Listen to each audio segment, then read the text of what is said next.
Halo semua, gua Nick. Di video kali ini kita akan melanjutkan pembuatan web company profile dengan Laravel 11. Di video kali ini kita akan masuk ke bagian modul user. Oke, apa aja yang harus kita kerjain di modul user ini? Yang pertama, kita akan melakukan rollback migration ya, karena kita akan mengubah atau menambahkan blueprint tabelnya ya. Kita menambahkan field username ya. Kemudian kita akan mengupdate modelnya. Lalu kita akan membuat controller. Di sini kita akan menambahkan CSS dan JS untuk data table karena kita di sini akan menggunakan data table ya. Terus untuk datanya kita mengambilnya menggunakan Ajax jQuery ya. Lalu di sini kita akan menambahkan loader. Loader itu kayak animasi loading ya. File CSS-nya udah gue siapin, nanti tinggal kalian download aja di link yang ada di deskripsi. Terus untuk Sweet Alert juga. Kemudian kita akan membuat toasted dari Sweet Alert. Oke, kita ke langkah yang pertama ya. Oke, pertama-tama sebelum memasuki langkah pertama, kita pastikan dulu Aragonnya berjalan semua ya. Lalu kalian ke terminal dan dia akan tampil terminalnya seperti ini. Lalu kalian cd ke directory aplikasi yang akan kita kerjakan. Lalu kita code. Dia akan menampilkan VS Code-nya. Nah, di sini kita akan melakukan migrasi terlebih dahulu. Untuk migrasi awal, bentar ini kenapa adanya ini. Untuk migrasi terakhir kemarin itu dianya seperti ini kan ya. Nah, di sini kita akan menambahkan username. Jadi ini kita copy dulu. Kita copy. Kalau kita paste, kita ganti menjadi username. Soalnya gua mau ketika login menggunakan username bukan email. Emailnya kita biarin aja. Terus di terminal kita pakai perintah artisan migrate rollback ya. Jadi komennya seperti ini. Nah, ketika sudah di rollback di bagian database-nya,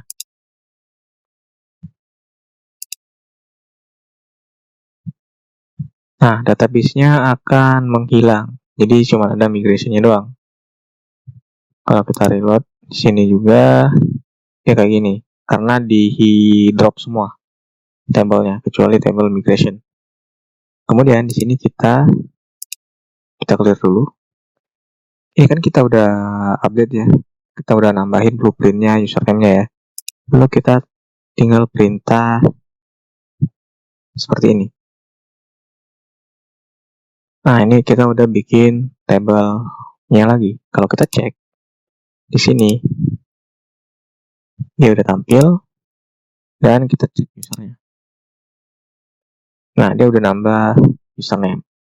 Oke, berarti untuk langkah pertama di sini kita udah selesai.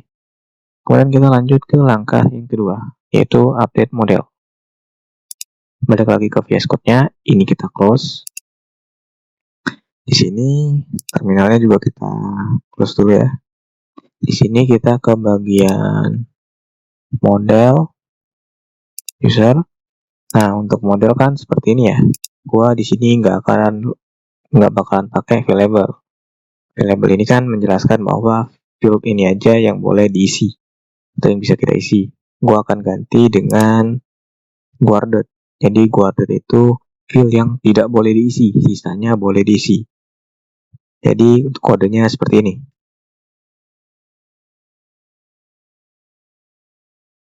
Kodenya seperti ini. Lalu di sini karena gua orangnya enggak terlalu pintar bahasa Inggris, jadi kan Laravel itu ada fitur otomatis ya bawaan.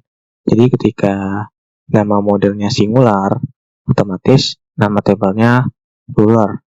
Misalkan modelnya user, berarti tabelnya users case. Nah, di sini karena guanya kadang-kadang bikin nama table tidak sesuai dengan standar itu, gua harus menambahkan nama tabelnya di modelnya.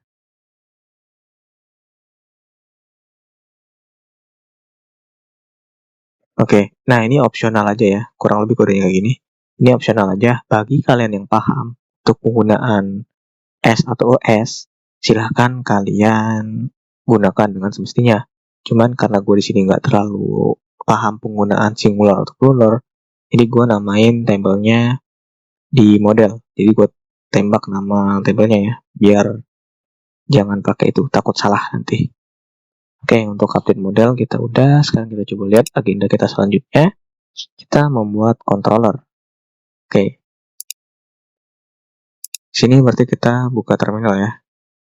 Ini bisa kita close terlebih dahulu. Untuk membuat controller di Laravel kita bisa menggunakan command make controller ya. Jadi untuk komennya seperti ini.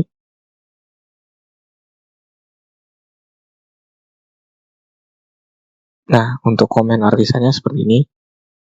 Gua menyimpan controllernya di editor karena ini bagian editor ya. Kalau udah kita enter. Nah, di sini bisa kalian lihat controller usernya udah masuk. Sekarang untuk kode controllernya kayak gini. Nah, di sini itu ini kan kita belum bikin, jadi D-nya masih error ya. Nanti akan kita bikin di bagian pages editor. Nama foldernya user dengan index. Nanti kita copy paste aja dengan menggunakan yang udah ada dashboard. Nah, di sini kita import terlebih dahulu ya. Pakai Ctrl HTI. Pilih yang HTTP ya, eliminate HTTP JSON response. Terus di sini kita import juga model usernya, app model user. Nah, di sini kita punya pertama itu method index untuk menampilkan tampilannya. Kemudian di sini kita punya metode get data untuk menampilkan datanya. Nah, di sini gue pakai try catch ya. Ini ada query exception di sini buat menampilkan kalau query-nya error. Di sini ada log, fungsinya buat mencatat ya. Di sini kita import yang support Facades log ya. Jadi meskipun dia dalam keadaan debugnya true, app debug true, dan masih dalam keadaan lokal ataupun dev, gua lebih prefer ngelihat errornya itu dari log ya. Sekalian melatih, membiasakan diri juga biar kita bisa ngebaca lewat log. Itu kalau gua. Jadi biar lebih enak aja gitu. Yang ini juga kalau untuk exception-nya ini itu lebih ke seluruh kode ya. Itu. Oke, nah di sini return response-nya gue menggunakan JSON. Makanya kita pakai ini, JSON response. Ini untuk get data. Nah, untuk get data ini kita akan tampilkan melalui ajak data table ya. Lalu selanjutnya di sini ada function store data. Nah, untuk function store datanya kurang lebih kodenya kayak gini ya. Di sini kita ada di sini sebelumnya untuk full kodenya gue share di link yang ada di deskripsi ya. Oke, kita lanjut. Di sini tuh gue bikin try catch ya, sama di sini ada default time zone. Default time zone-nya buat apa? Buat read add dan update add-nya biar sesuai dengan jam yang lokal ya. Oke, di sini gue bikin roles untuk name, username, email. Nah, untuk name-nya kita standar ya, require, string, dan maksimal karakter inputannya 255. Untuk username-nya gue bikin unik sama kayak email. Jadi dia langsung ngecek kalau di user udah ada username ini, dia nggak bakal bisa masuk. Begitu juga dengan email. Nah, untuk email gue pakai DNS buat ngecek DNS-nya. DNS itu kayak add apa, misalkan add Gmail, nah itu yang resmi. Tapi kalau kita add example atau add apa yang tidak terdaftar, yang tidak terdaftar resmi, maka akan ditolak. Terus untuk password, gue bikin minimal karakternya 8. Terus juga ada confirmed. Confirmed ini untuk membuat password konfirmasi gitu. Kemudian ini message-nya bisa kalian atur suka hati kalian. Lalu di sini gue bikin variabel data dengan request all. Request all itu menangkap seluruh request ya, buat tampung dalam data. Nah, di sini gue cek dianya dalam validasi. Untuk validasi kita import yang Illuminate support package validator. Nah, di sini kita ngecek Gelar data requestnya sesuai nggak dengan rulesnya, baru nanti message-nya. Di sini kita cek kalau validatornya gagal, dia bakal masuk ke blok ini yang rest-nya itu berisikan suksesnya 0, message-nya dari error validasinya.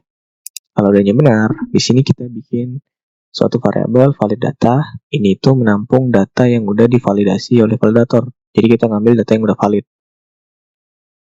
Nah, di sini karena password yang akan kita simpan itu dalam bentuk hash, makanya di sini untuk nilai dari passwordnya gua ubah ke hash dulu, baru kita masukin. Nah, untuk hash kita bisa kontrol LTI input. Jadi hash itu yang kita masukin ini, package Illuminate support packet hash.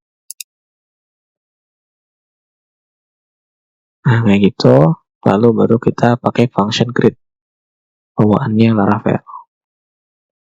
Nah, di sini baru return ya. Kita akan kasih rest itu bernilai suksesnya 1, message-nya sukses tambah. Nah, di sini sama ya, kita punya catch buat query exception dan exception. Kemudian baru kita return respons sebagai JSON. Nah, kemudian di sini kita ada function detail. Nah, untuk function detail sendiri, fungsinya ini untuk menampilkan data. Function detail ini kalian bisa bikin view detail ataupun detail untuk edit. Jadi kalau di sini gue lebih makanya buat detail untuk edit. Kan ketika kita mau ngedit data sebelumnya itu bakal muncul. Nah, ini pakai ini untuk nampilinnya. Jadi di sini kita pakai query find ya. Lalu kita return si data usernya dalam bentuk JSON ya. Seperti ini ya. Terus di sini kita ada function update. Function update ini sama kayak store, cuman bedanya ada beberapa yang kita hilangkan, kayak password nggak kita masukin. Jadi hanya name, username, sama email. Nah, untuk update password kalian bisa bikin sendiri aja ya. Di sini gue nggak bakal bikin video untuk update password. Sama kayak store, di sini kita pakai validator. Dan yang kita masukin data yang udah valid. Biasain kalau menurut gue data yang dimasukin tuh yang udah valid, jangan kalian masukin data mentah, data request ya.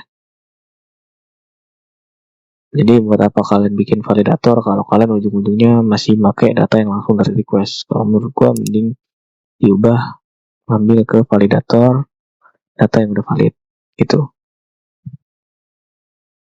Dan yang terakhir di sini ada delete data. Nah, berhubung usernya kita nggak pakai soft delete, bagi gua sendiri kalau user itu nggak perlu soft delete. Jadi ketika user dihapus sudah, usernya hilang. Tapi untuk data yang lain kita perlu soft delete. Khusus user doang gua nggak pakai soft delete. Gitu. Nah, di sini untuk delete-nya kita pakai query find, baru kalau udah ketemu kita delete di sini. Baru return-nya kita kasih sukses delete, atau kalau gagal kita data tidak ditemukan. Sama halnya kayak yang sebelum-sebelumnya, gua menggunakan query try catch ya untuk exception query dan exception. Nah, untuk lognya di sini kalian bisa ganti misalkan error di metode apa biar lebih spesifik. Ini gue get message. Kalau kalian mau lengkap, kita bisa hapus get message-nya, bisa ambil E-nya aja. Kalau kita ambil E-nya aja, seluruh errornya bakal tampil gitu. Nah, di sini kita harus hapus ya, jangan tampilin. Oke. Nah, untuk controller kurang lebih seperti itu ya. Controller usernya. Lihat, ini kita belum bikin view-nya ya. Jadi masih error kalau mau kita tes. Dan juga controllernya belum kita daftarin ke dalam roots. Oke, coba kita cek langkah selanjutnya. Nah, di sini kita akan menambahkan CSS dan JS data table. Nah, di sini karena kita akan menggunakan data table, kita perlu menambahkan CSS dan JS-nya.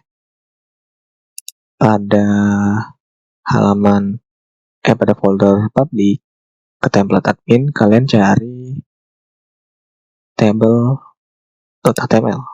Nah, di sini kalian cari yang paling atas terlebih dahulu untuk CSS-nya.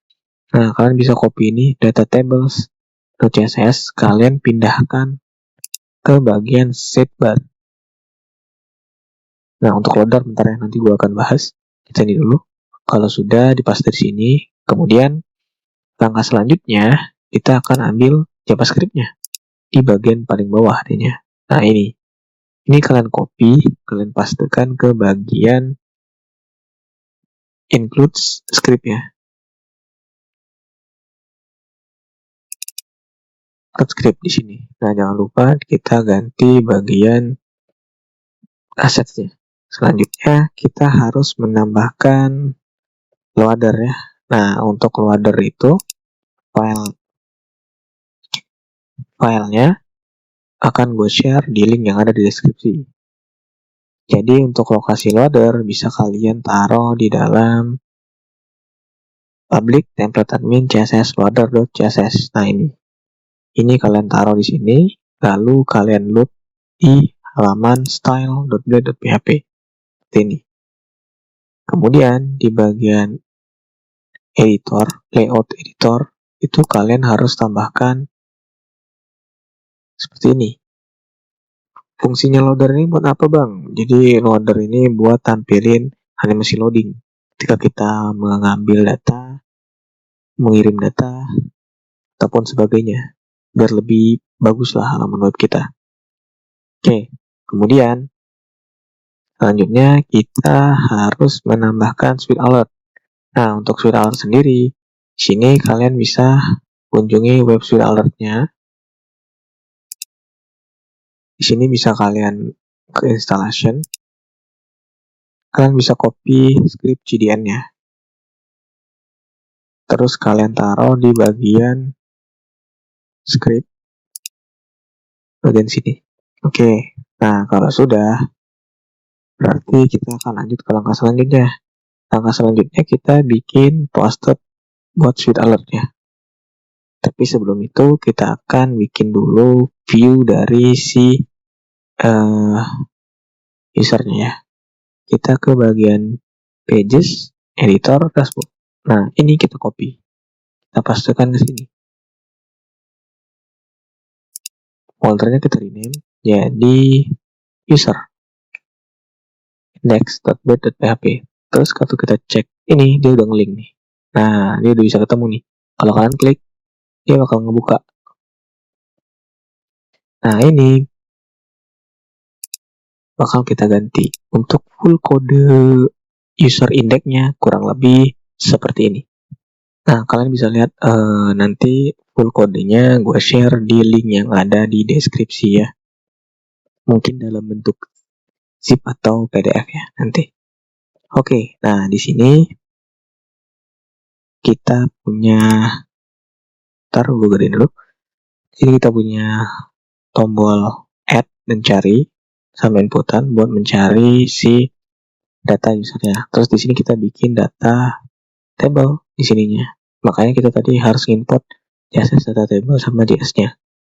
Lalu di sini kita pakai form modal ya. Kita bikin form dulu baru di dalamnya kita bikin modal. Jadi buat menampilkan form add-nya ya. Nah, di sini untuk field-nya ada nama, username, email, dan password ya. Nah, pastikan masing-masing ada name dan ada ID ya. Oke, kalau sudah, di sini kita ke bagian form update. Untuk form update mirip sama form add ya.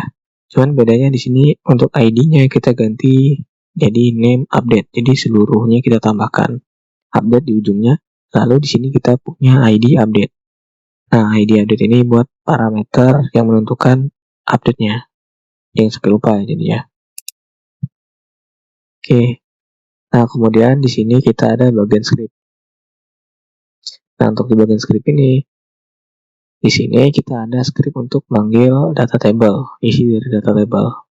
Nah, di sini kita punya user data. Nah, ini belum terdaftar di roots. Nah, di sini kita akan daftarkan terlebih dahulu.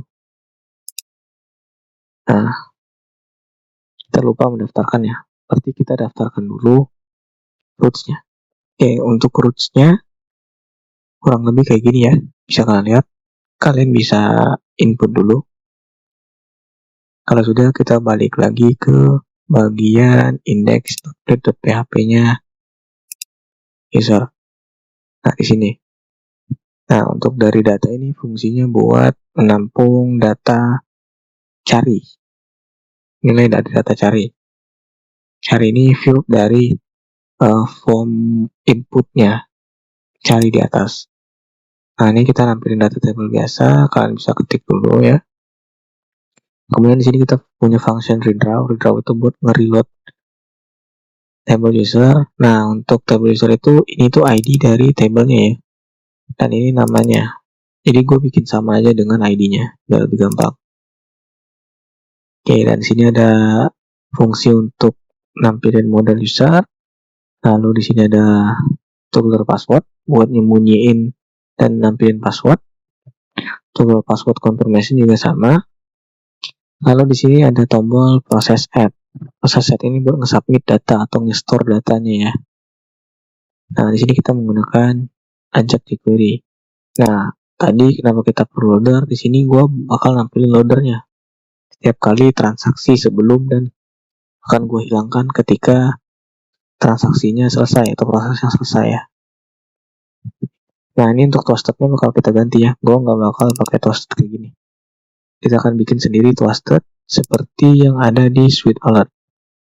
Jadi kalau kita search toasted itu dia, nah ada toasted kayak gini nih. Nah, gue mau pakai ini. Nah, di sini kalian bisa copy kodenya, lalu kalian pastekan di bagian paling bawah.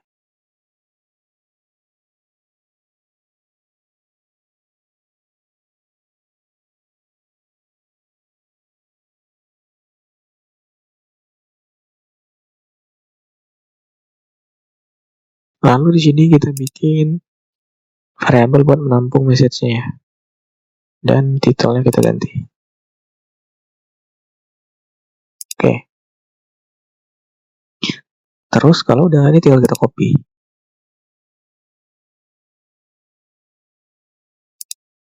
Lalu kita ganti jadi error. Nah, kalau sudah di sini udah siap semua ya. Oke, ini tuh kita secara tidak langsung sudah membuat bagian CRUD-nya. CRUD-nya udah kebuat sini. Kalau kalian udah selesai input ini, controller ini udah masukin seluruh metode CRUD. Terus di sini juga kita sudah membuat CRUD ajaknya ya. Di sini kenapa gue nggak terlalu ngejelasin biar kalian bisa mikir sendiri aja ya. Oke, di sini kita tinggal tambahin di sidebar. Untuk sidebarnya kita copy bagian sini aja nih. Kita pastekan di bawah. Oke, ini kita ganti jadi user. Nah, sebelum itu awalnya kan ini index.html ya. Nah, kalian ganti dulu roots editor home sesuai dengan name dari roots-nya. Kemudian kemarin gue kehapus bagian toggler ini. Kalian tambahin aja. Terus di sini kita ganti jadi user ya. User. Oke. Kalau udah kita buka webnya. Kita reload. Nah, dia udah nampilin user ya. Kalau kita klik, halaman usernya udah tampil. Kalau kita add, nah dia kayak gini. Kalau dia udah berhasil. Kalau dia belum berhasil, berarti ada yang salah dengan JavaScript kalian ya. Di sini kita akan coba input ya. Gue akan masukin datanya dulu. Di sini gue udah masukin data. Pertama gue masukin namanya semua. Lalu di sini gue bikin domain dari emailnya tidak valid ya. Dan di sini gue bikin password yang di bawah 8 karakter. Coba gue save. Oh, di sini error. Oh ya, di sini kita lupa mengganti toastednya ya. Di sini kita balik dulu ke index.php, lalu masalah toasted ini kita ganti dulu. Kita F, kita ganti dengan toastr error. Kita ganti all. Oke, lalu di sini coba kita cek.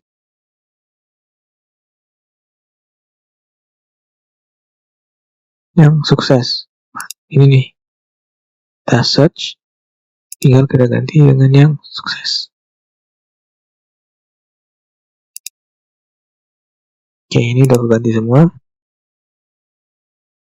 Oh, ini tipe nih ya, pastikan jangan tipe ya, harus sama ya namanya.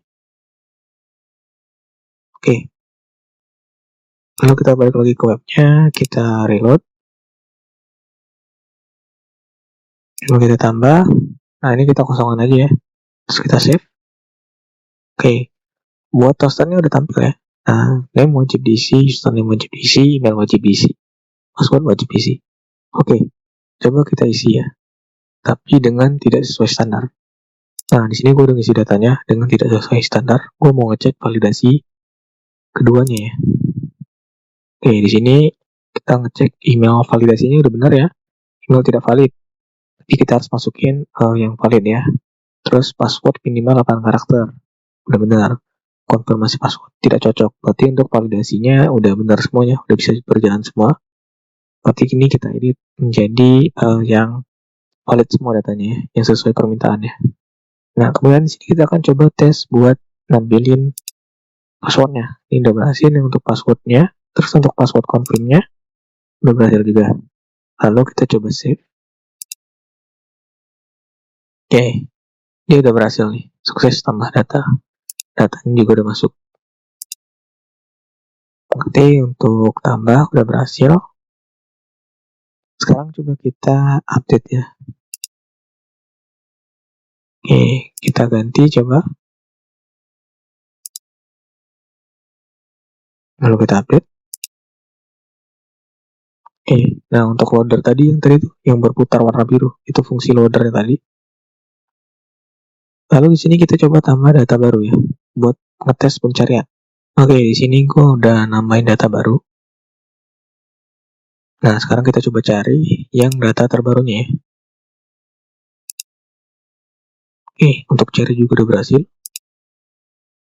Terus kita coba cari, udah berhasil ya. Terus kita cari lagi. Oke, udah berhasil ya. Berarti sekarang kita tinggal ngetes yang delete.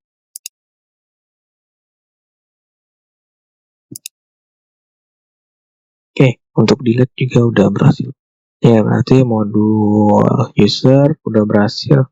Oh ya, paling kita akan ubah si ininya biar dia aktif sesuai dengan yang diklik. Oke, kita balik lagi ke VS Code. Nah, di sini kita ke bagian sidebar. Nah, aktifnya nih bisa kita bikin kondisi ya. Oke, di sini gue udah nambahin. Jadi kodenya itu kurang lebih kayak gini. Jadi di sini kita bikin kalau requestnya itu editor, maka dia akan menambahkan aktif. Kalau enggak dia kosong. Terus yang ini tinggal kita ganti. Yang bawah. Kalau requestnya editor /user, maka dia akan ngaktifin yang ini. Nah, sekarang coba kita cek. Kita reload. Nah, dia udah ngaktifin yang ini, yang user. Terus kita balik lagi ke dashboard. Nah, udah berhasil ya.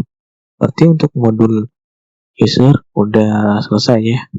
Oke, mungkin cukup untuk video kali ini. Sampai jumpa di video berikutnya.